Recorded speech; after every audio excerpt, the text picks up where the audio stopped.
ఓం శాంతి 19/11/2020 ప్రాతమురళి బాప్దాదా మధువనం. మధురమైన పిల్లలు, ఈ ప్రపంచమంతా రోగగ్రస్తులతో నిండిన పెద్ద హాస్పిటల్. మొత్తం ప్రపంచంను నిరోగిగా చేసేందుకు బాబా వచ్చారు. ప్రశ్న: ఏ స్మృతి ఉన్నట్లయితే ఎప్పుడు నిరుత్సాహపు లేక దుఃఖపు అల రాజాలదు? జవాబు: ఇప్పుడు మనం ఈ పాత ప్రపంచంను, పాత శరీరంను వదిలి ఇంటికి వెళ్తాము. మళ్ళీ మనం కొత్త ప్రపంచంలో పునర్జన్మలను తీసుకుంటాము. ఇప్పుడు మన రాజ్యంలోకి వెళ్ళేందుకు రాజయోగాన్ని నేర్చుకుంటున్నాము. పిల్లలైన మన కొరకు ఇప్పుడు బాబా ఆత్మిక రాజ్య స్థాపనను చేస్తున్నారు అన్న స్మృతి ఉన్నట్లయితే దుఃఖపు అల రాజాలదు. గీతము: నీవే తల్లివి తండ్రివి. ఓం శాంతి. ఈ గీతమును పిల్లలైన మీకోసం కాదు, కొత్త వారు ఎవరైతే వస్తారో వారికి అర్థం చేయించేందుకే ఇవి ఉన్నాయి. అలాగని ఇక్కడ అందరూ అర్థం చేసుకునేవారే ఉన్నారని కూడా కాదు. తెలివి తక్కువ వారిని వివేకవంతులుగా చేయడం జరుగుతుంది. మేమెంత అవివేకులుగా అయిపోయాము. ఇప్పుడు బాబా వచ్చి మమ్మల్ని వివేకవంతులుగా తయారు చేస్తున్నారు అని పిల్లలు అర్థం చేసుకున్నారు. స్కూల్లో చదువుకుని పిల్లలు ఎంత వివేకవంతులుగా అయిపోతారో, ప్రతి ఒక్కరూ తమ వివేకం ద్వారా బ్యారిస్టర్, ఇంజనీర్ మొదలైన వారిగా తయారవుతారు. ఇది ఆత్మను వివేకవంతంగా చేసుకోవడం. శరీరం ద్వారా చదివేది ఆత్మయే. బయట ఏ శిక్షణ అయితే లభిస్తుందో అది శరీర నిర్వహణార్థం లభించే అల్పకాలిక శిక్షణ. కొందరు హిందువులను క్రైస్తవులుగా కూడా మార్చేస్తుంటారు. ఎందుకు? కొద్దిపాటి సుఖమును పొందేందుకు ధనము, ఉద్యోగాలు మొదలైనవి సహజంగా లభించేందుకు, జీవనోపాధి కొరకు. మనం మొట్టమొదట ఆత్మాభిమానులుగా అవ్వవలసి ఉంటుందని ఇప్పుడు పిల్లలైన మీకు తెలుసు. ఇది ముఖ్యమైన విషయం.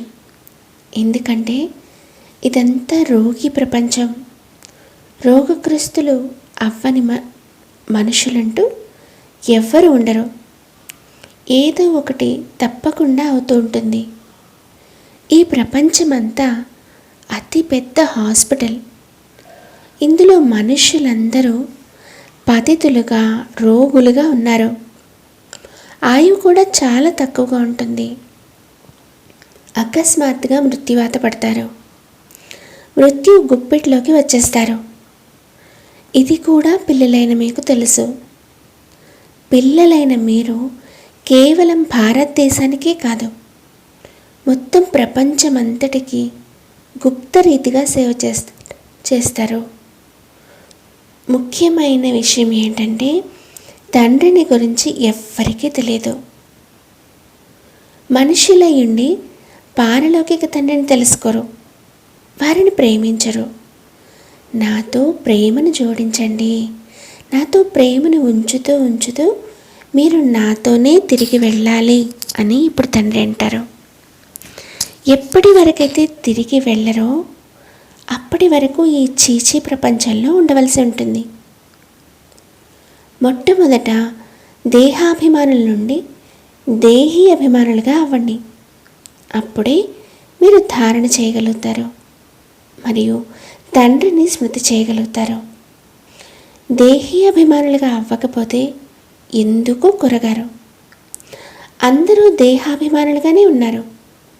మేము ఆత్మాభిమానులుగా అవ్వకపోతే, తండ్రిని స్మృతి చేయకపోతే ఇంతకు ముందు ఎలా ఉన్నామో అలాగే ఉంటాము అని మీరు కూడా భావిస్తారు. ముఖ్యమైన విషయం దేహీ అభిమానులుగా అయ్యే విషయమే, కానీ రచనను తెలుసుకునే విషయం కాదు. రచయిత మరియు రచన జ్ఞానము అన్న గాయనం కూడా ఉంది.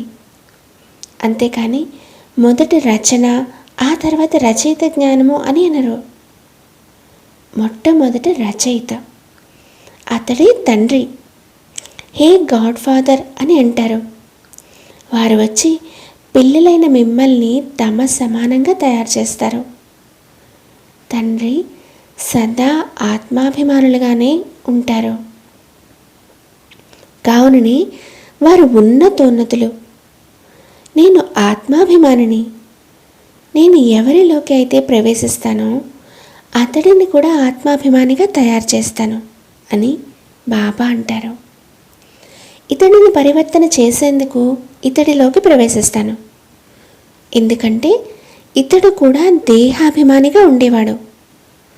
స్వయమును ఆత్మగా భావిస్తూ నన్ను యథార్థ రీతిలో స్మృతి చెయ్యి అని ఇతడికి కూడా చెప్తాను. ఆత్మ వేరు, జీవం వేరు అని భావించే మనుషులు ఎందరో ఉన్నారు. ఆత్మ దేహం నుండి వెళ్ళిపోతే ఈ రెండు వేరు అయినట్లే కదా. మీరు ఆత్మలు, ఆత్మయే పునర్జన్మ తీసుకుంటుంది, ఆత్మయే శరీరం తీసుకుని పాత్రను అభినయిస్తుంది అని బాబా వివరిస్తారు. స్వయమును ఆత్మగా భావించండి, ఇందులోనే ఎంతగానో కష్టపడవలసి వస్తుంది అని బాబా పదే పదే వివరిస్తారు. విద్యార్థులు చదువుకునేందుకు ఏకాంతంలోకి, తోటలు మొదలైన వాటిలోకి వెళ్తారు కదా. ఫాదర్లు కూడా సంచరించేందుకు వెళ్ళినప్పుడు పూర్తిగా శాంతిగా ఉంటారు. వారు ఆత్మాభిమానులుగా ఉండరు, క్రీస్తు స్మృతిలో ఉంటారు. ఇంట్లో ఉంటూ కూడా స్మృతి చేయవచ్చు కదా. కానీ విశేషంగా ఏకాంతంలోకి క్రీస్తుని స్మృతి చేసేందుకు వెళ్తారు. ఇంకెవ్వరి వైపు చూడను కూడా చూడరు. మంచి మంచి వారెవరైతే ఉంటారో వారు మేము క్రీస్తుని స్మృతి చేస్తూ అతని వద్దకు వెళ్ళిపోతాము అని భావిస్తారు. క్రీస్తు స్వర్గంలో కూర్చున్నాడు, మేము కూడా స్వర్గంలోకి వెళ్ళిపోతాము అని భావిస్తారు. క్రీస్తు స్వర్గస్థాపకుడైన భగవంతుడికి తండ్రి వద్దకు వెళ్ళాడు. అలాగే మేము కూడా స్మృతి చేస్తూ అతని వద్దకు వెళ్ళిపోతాము అని వారు భావిస్తారు. క్రైస్తవులందరూ ఆ ఒక్కడి పిల్లలే అవుతారు. వారిలోని జ్ఞానం కొంత సరిగ్గానే ఉంది, కానీ వారి వివరణ కూడా తప్పేనని మీరు అంటారు. ఎందుకంటే క్రీస్తు ఆత్మ పైకి వెళ్ళలేదు. క్రీస్తు అన్న పేరు శరీరానికి సంబంధించింది. శరీరంనే సిలువ వేశారు, ఆత్మ అయితే సిలువ వేయబడదు. క్రీస్తు ఆత్మ గాడ్ ఫాదర్ వద్దకు వెళ్ళింది అని అనడం కూడా తప్పే అవుతుంది. ఎవరైనా తిరిగి ఎలా వెళ్ళగలరు? ప్రతి ఒక్కరూ స్థాపన, ఆ తర్వాత పాలన తప్పకుండా చేయవలసి ఉంటుంది. ఇంటికి రిపేర్లు మొదలైనవి చేయిస్తూ ఉంటారు, అది కూడా పాలనయే కదా. ఇప్పుడు అనంతమైన తండ్రిని మీరు స్మృతి చేయండి. ఈ జ్ఞానమును అనంతమైన తండ్రి తప్ప ఇంకెవ్వరూ ఇవ్వలేరు. మీ కళ్యాణమును మీరే చేసుకోవాలి. రోగగ్రస్తుల నుండి నిరోగులుగా అవ్వాలి. ఇది రోగులతో కూడిన పెద్ద హాస్పిటల్. మొత్తం విశ్వమంతా రోగుల హాస్పిటలే. రోగులు తప్పకుండా త్వరగా మరణిస్తారు. తండ్రి వచ్చి ఈ విశ్వమంతటిని నిరోగిగా చేస్తారు. ఇక్కడే నిరోగులుగా అవుతారని కాదు, కొత్త ప్రపంచంలో నిరోగులుగా ఉంటారు. పాత ప్రపంచంలో నిరోగులు ఉండజాలరు అని తండ్రి అంటారు. ఈ లక్ష్మీనారాయణలు నిరోగులు, సదా ఆరోగ్యవంతులు. అక్కడ ఆయువు కూడా చాలా ఎక్కువగా ఉంటుంది. వికారులే రోగగ్రస్తులుగా అవుతారు, నిర్వికారులు రోగగ్రస్తులుగా అవ్వరు. వారు సంపూర్ణ నిర్వికారులు.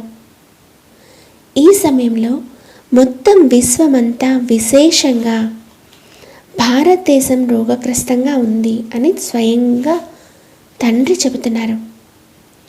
పిల్లలైన మీరు మొట్టమొదట నిరోగి ప్రపంచంలోకి వస్తారు. స్మృతి యాత్ర ద్వారానే నిరోగులుగా అవుతారు. స్మృతి ద్వారా మీరు మీ మధురమైన ఇంటికి వెళ్ళిపోతారు. ఇది కూడా ఒక యాత్రయే. ఇది తండ్రి అయిన పరమాత్మ వద్దకు వెళ్ళేందుకు ఆత్మ చేసే యాత్ర. ఇది ఆధ్యాత్మిక యాత్ర. ఈ పదాలను ఎవ్వరూ అర్థం చేసుకోలేరు. మీకు కూడా నెంబర్ వారీగానే తెలుసు, కానీ మర్చిపోతారు. ముఖ్యమైన విషయం ఇదే. వివరణ కూడా చాలా సహజంగా ఉంది. ఎవరైతే స్వయం ఆత్మిక యాత్రలో ఉంటారో వారే అర్థం చేయించగలరు. ఎవరైతే స్వయం ఉండరో వారు ఇతరులకు తెలియచేస్తే ఆ బాణం తగలదు. సత్యత పదును కావాలి. మనం బాబాని ఎంతగానో స్మృతి చేస్తాము. స్త్రీ తన పతిని ఎంతగానో స్మృతి చేస్తుంది. వీరు పతులకు పతి, తండ్రులకు తండ్రి, గురువులకు గురువు. గురువులు కూడా ఆ తండ్రినే స్మృతి చేస్తారు. క్రీస్తు కూడా తండ్రినే స్మృతి చేసేవాడు. కానీ వారిని గురించి ఎవ్వరికీ ఏమీ తెలీదు. తండ్రి ఎప్పుడైతే వస్తారో అప్పుడే వారు తమ పరిచయాన్ని ఇస్తారు. భారతవాసులకి తండ్రి పరిచయం లేనప్పుడు మరి ఇతరులకు ఎలా లభించగలదు? యోగమును నేర్చుకునేందుకు విదేశాల నుండి కూడా ఇక్కడికి వస్తారు. ప్రాచీన యోగాన్ని భగవంతుడు నేర్పించారు అని భావిస్తారు. ఇది భావన. సత్యమైన యోగమును నేనే కల్పకల్పము వచ్చి ఒకేసారి నేర్పిస్తాను అని బాబా చెప్తారు. స్వయమును ఆత్మగా భావిస్తూ తండ్రిని స్మృతి చేయండి. దీనిని ఆత్మిక యోగము అని అంటారు. మిగిలినవన్నీ దైహిక యోగాలు. వారు బ్రహ్మముతో యోగమును జోడిస్తారు. కానీ బ్రహ్మము తండ్రి కాదు కదా. అది మహాతత్వము, నివాస స్థానము. కావున సత్యమైన వారు ఒక్క తండ్రియే. ఒక్క తండ్రినే సత్యము అని అంటారు. తండ్రి ఒక్కరే. సత్యం ఎలా అవుతారో కూడా భారతవాసులకు తెలియదు. వారే సత్యఖండ స్థాపనను చేస్తారు. సత్యఖండము మరియు అసత్యఖండము. తండ్రి సత్యఖండంలో ఉన్నప్పుడు అక్కడ రావణ రాజ్యమే ఉండదు. అర్థకల్పం తర్వాత రావణ రాజ్యము, అసత్యఖండము ప్రారంభమవుతుంది. సత్యఖండము అని మొత్తం సత్యయుగమునంతా అంటారు. అలాగే పూర్తి కలియుగాంతమును అసత్యఖండము అని అంటారు. ఇప్పుడు మీరు సంగమంలో కూర్చున్నారు. ఇటువైపు లేరు, అటువైపు లేరు. మీరు యాత్ర చేస్తున్నారు. యాత్ర చేసేది ఆత్మయే కానీ శరీరం కాదు. తండ్రి వచ్చి యాత్ర చేయడం నేర్పిస్తారు. ఇక్కడి నుండి అక్కడికి వెళ్ళాలి. మీకు ఇది నేర్పిస్తారు. వారు నక్షత్రాలు, చంద్రుడు మొదలైన వాటి వైపుకు వెళ్ళే యాత్రలు చేస్తారు. వాటిలో ఎటువంటి లాభము లేదని ఇప్పుడు మీకు తెలుసు. వీటి ద్వారానే మొత్తం వినాశనం జరగనున్నది. వారు ఇంతగా ఏదైతే కష్టపడుతున్నారో అదంతా వ్యర్థమే. ఈ విజ్ఞానం ద్వారా ఏ వస్తువులైతే తయారవుతున్నాయో అవన్నీ భవిష్యత్తులో మీకే ఉపయోగపడతాయి. ఈ డ్రామా రచింపబడింది. అనంతమైన తండ్రి వచ్చి చదివిస్తారు. కావున వారిపై ఎంతటి గౌరవం ఉంచాలి? టీచర్పై ఎంతో గౌరవాన్ని ఉంచుతారు. బాగా చదువుకుని పాస్ అవ్వండి అని టీచర్ ఆజ్ఞాపిస్తారు. వారి ఆజ్ఞను పాటించకపోతే ఫెయిల్ అయిపోతారు. అలాగే బాబా కూడా మిమ్మల్ని విశ్వాధిపతులుగా తయారు చేసేందుకు చదివిస్తారు. ఈ లక్ష్మీనారాయణులు యజమానులు. ప్రజలు కూడా యజమానులుగానే ఉంటారు. కానీ వారి పదవి చాలా ఉన్నతంగా ఉంటుంది కదా. భారతవాసులందరూ భారతదేశానికి మేము యజమానులము అని అంటారు. పేదవాడు కూడా భారతదేశానికి తాను యజమానిని అని భావిస్తాడు. కానీ రాజుకు అతడికి తేడా అయితే ఉంటుంది కదా. జ్ఞానము ద్వారా పదవిలో తేడా ఏర్పడుతుంది. జ్ఞానములో కూడా చురుకుదనం కావాలి, పవిత్రత కూడా ఎంతో అవసరం. అలాగే ఆరోగ్యం, సంపద కూడా కావాలి. స్వర్గంలో అన్నీ ఉన్నాయి కదా. తండ్రి లక్ష్యమును, ఉద్దేశమును వివరిస్తారు.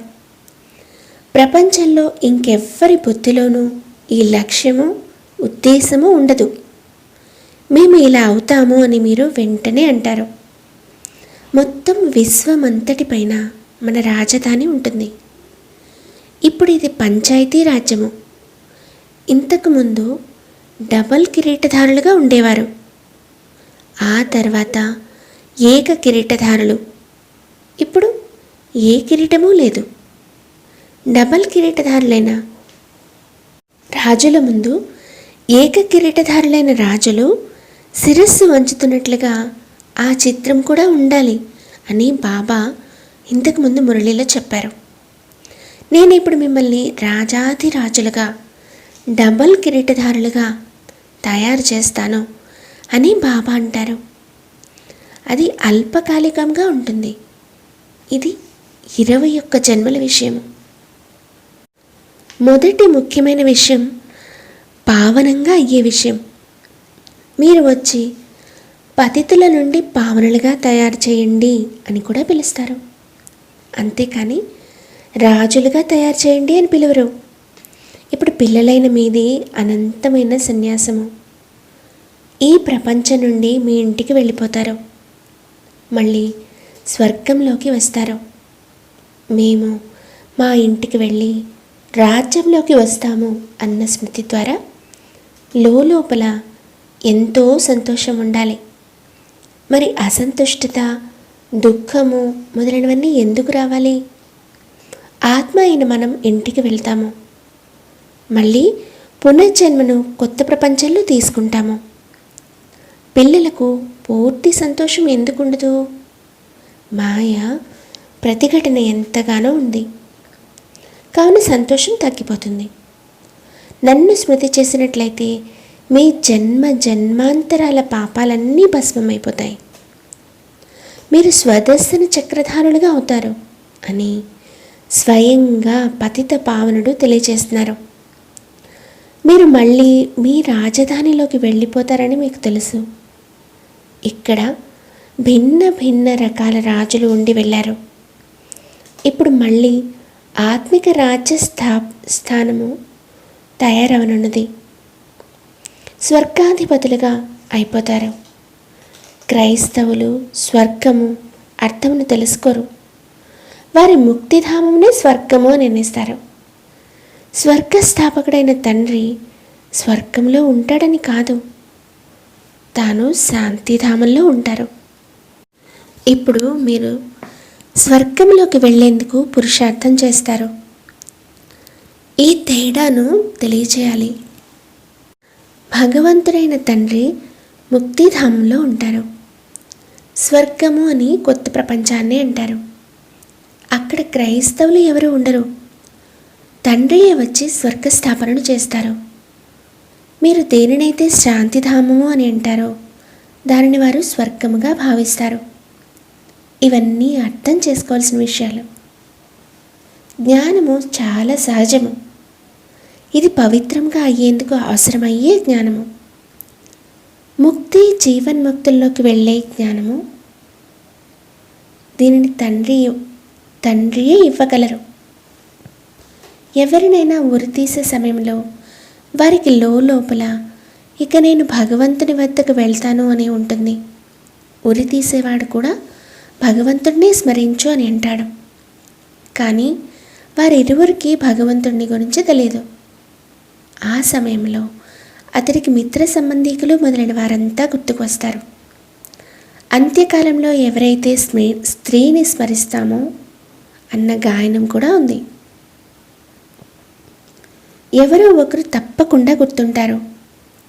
సత్యుగంలోనే మోహాన్ని జయించిన వారు ఉంటారు. ఒక శరీరాన్ని వదిలి ఇంకొక శరీరాన్ని ధరిస్తాము అని అక్కడ వారికి తెలుసు. అక్కడ స్మృతి చేయవలసిన అవసరం ఉండదు. కావుననే దుఃఖములో అందరూ స్మరిస్తారు అని అంటారు. ఇక్కడ దుఃఖం ఉంది, తమలోని భగవంతుని ద్వారా ఏదైనా లభించాలి అని వారిని తలుచుకుంటారు. అక్కడైతే అన్నీ లభించే ఉంటాయి. మనుషులను ఆస్తికులుగా తయారు చేయడం, సనాథులుగా తయారు చేయడం మా ఉద్దేశం అని మీరు అనవచ్చు. ఇప్పుడు అందరూ అనాథలుగా ఉన్నారు, మనము సనాథలుగా అవుతాము. సుఖ శాంతి సంపదల వారసత్వాన్ని ఇచ్చేవారు కేవలం తండ్రియే. ఈ లక్ష్మీనారాయణల ఆయువు ఎంత ఎక్కువగా ఉండేది. భారతవాసులకు మొదట్లో ఆయువు చాలా ఎక్కువగా ఉండేదని కూడా తెలుసు. ఇప్పుడు తక్కువగా ఉంది. తక్కువగా ఎందుకు అయ్యింది అన్నది ఎవరికీ తెలియదు. అర్థం చేసుకోవడం మరియు అర్థం చేయించడం మీకు చాలా సహజమైపోయింది. అందులో కూడా నంబర్ వారీగా ఉన్నారు. ప్రతి ఒక్కరి వివరణ వేరువేరుగా ఉంటుంది. ఎవరు ఎలా ధారణ చేస్తారో అలా అర్థం చేయిస్తారు. అచ్చా, మధురాతి మధురమైన ఆత్మిక పిల్లలకు మాత్పిత బాప్దాదాల ప్రియ స్మృతులు మరియు గుడ్ మార్నింగ్. ఆత్మిక పిల్లలకు ఆత్మిక తండ్రి నమస్తే. మధురాతి మధురమైన ఆత్మిక తండ్రికి ఆత్మిక పిల్లల ప్రియ స్మృతులు మరియు గుడ్ మార్నింగ్. థ్యాంక్ యూ మీఠే బాబా. ఓం శాంతి. ధారణ కొరకు ముఖ్య సారము. 1. ఏ విధంగా బాబా సదా ఆత్మాభిమానిగా ఉంటారో అలాగే ఆత్మాభిమానిగా ఉండేందుకు పూర్తి పురుషార్థం చేయాలి. ఒక్క బాబాను హృదయపూర్వకంగా ప్రేమిస్తూ వారితో పాటు ఇంటికి వెళ్ళాలి. 2. అనంతమైన తండ్రిపై పూర్తి గౌరవంను ఉంచాలి. అనగా తండ్రి ఆజ్ఞానుసారంగా నడుచుకోవాలి. పిల్లలు బాగా చదువుకుని పాస్ అవ్వండి అని బాబా మొట్టమొదటి ఆజ్ఞని ఇచ్చారు. దానిని పాటించాలి. వరదానము. సైన్స్ మరియు ఎసెన్స్ సారము యొక్క బ్యాలెన్స్ ద్వారా నాది అన్నదానిని స్వాహా చేసే విశ్వ పరివర్తక్ భవ. విస్తారము. సైన్స్ అనగా జ్ఞానపు పాయింట్లు, వివేకము మరియు ఎసెన్స్ అనగా సర్వశక్తి స్వరూపపు స్మృతి మరియు సమర్థ స్వరూపము. ఈ రెండిటి యొక్క బ్యాలెన్స్ ఉన్నట్లయితే నాది అన్నది లేక పాత సంస్కారాలు స్వాహా అయిపోతాయి. ప్రతి క్షణము, ప్రతి సంకల్పము, ప్రతి మాట మరియు ప్రతి కర్మ విశ్వ పరివర్తన యొక్క సేవ కొరకు స్వాహా అవడం ద్వారా స్వతహాగానే విశ్వ పరివర్తకులుగా అయిపోతారు. ఎవరైతే తమ దేహపు స్మృతి సహితంగా స్వాహా అయిపోతారో వారి శ్రేష్ఠ వైబ్రేషన్ల ద్వారా వాయుమండలం యొక్క పరివర్తన సహజంగా అయిపోతుంది. స్లోగన్.